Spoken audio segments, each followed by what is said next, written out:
ลมลอยลงล้าแล้วละเลวใจฉันปลิวไปเพียงสวยไม่เคยไปไหนเจ็บแค่ไหนก็พาตัวเองกลับมายืนที่เดิมทุกวันคอยเริ่มนับใหม่ทุกคราแต่วันนี้หมดเวลาหมดเรี่ยวแรงสุดกำลังจะไขว่คว้าเกินจะรั้งเอาไว้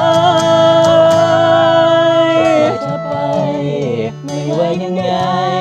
รักมากแค่ไหนก็ไม่มีวันได้อยู่ร่างกายเธอแม้ฉันอยากที่ชีวิตพูดแต่ก็รู้คงไม่ได้อยู่ตลอดกาลคำเวลาปลอบพาดวงใจ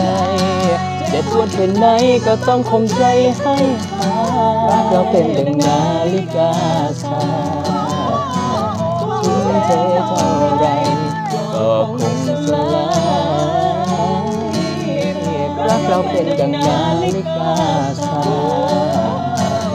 สักวันรักเราก็คง